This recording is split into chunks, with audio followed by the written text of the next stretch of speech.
mkpa ọ dị ịdịna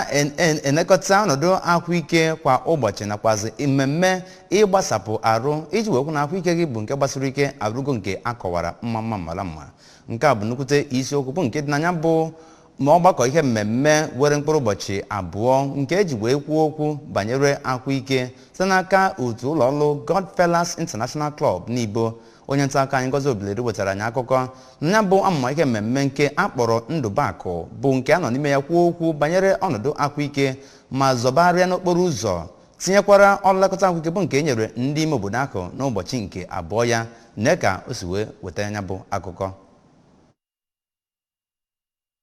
Onye ji ọkwa dịka President General nke Town Union Nibo bụ ọkammụta Tony Nwokoye, onye nọkwa n'ọkwa ahụ dịka onye isi oche ya bụ mmemme, kọwara na mmemme gbasara okwu ahụike ahụ ha mere na Civic Center Nibo bụ nnọọ ọmarịcha ihe ma tozie ndị Goodfellas Club maka ịchịkọba ya bụ ọnọdụ na ịkwalite ezigbo ọnọdụ na obodo ha. Kọwakwazịa mkpa ọ dị na ndị otu na ndị jigasị ego ndị ọzọ sonyere ha ka ha wee nwee ike imepụta ihe gbara ọkpụrụkpụ karịa n'ihe nkụzi ya n'oge ahụ ka onye izizi kụziri ihe na ya bụ ọgbakọ bụ Dr. Dozie Okoye nke isiokwu ya bụ ịgbachibido ọrịa umeju, kọwara na ọrịa a na-enweta si na umeju na-agazi n'ihu nke ukwuu n'obodo Naijiria, nke ọ rụtụrụ aka na ihe bụ ihe na-akpata ya karịa bụ iri nri iko na ịṅụ oke mmanya, ma kọwakwazịa na ọbara mgbali elu na ọrịa shuga bụ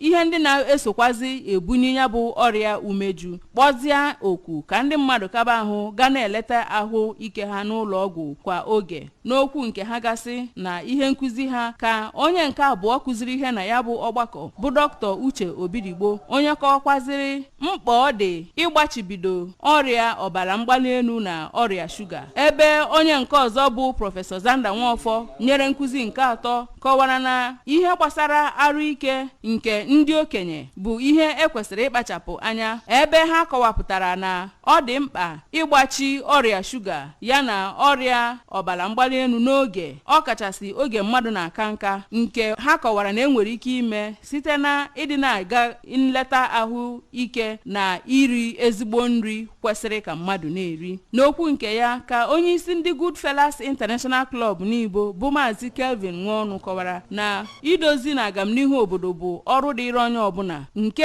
ekwesịghị ka ọ bụrụ naanị mkpụrụ mmadụ ole na ole ka a hapụrụ ya, ma tozie ndị niile nyere aka ịhụ na ọgbakọ njem na nleta ahụike ahụ ha mere gara nke ọma. N'ụbọchị nke abụọ ya ka ndị Goodfellas International Club na ndị Nibo Christian Brethren jikọrọ aka ọnụ wee hazie inye nkụzi, nleta ahụ na inye ọgwụ ahụike n'efu nke emere na obodo ịnọ dị na Nibo na Ụmụanụm. Ebe emere ya bụ nleta na inye ọgwụ ahụike bụ na Nibo Maternity Hospital, abịa na Eze Awụlụ Hall maka ndị Eze Awụlụ, gakwazịa na Holy Trinity Anglican Church maka ndị Ifite Nibo, ebe a nọziri na Ezimonkwọ Primary School wee mee nke ndị Eze Oye Village. Ụfọdụ ndị ritere erere na ya bụ ileta na inye ọgwụ ahụike n'efu gụnyere Samuel Nwobu na Grace Chima toro ndị Goodfellas International Club Nibo na ndị Nibo Christian Brethren maka ya bụ atụmatụ nke ha ritere erere na ya, ma rịọzie Chineke ka ọ gọzie ha nke ọma.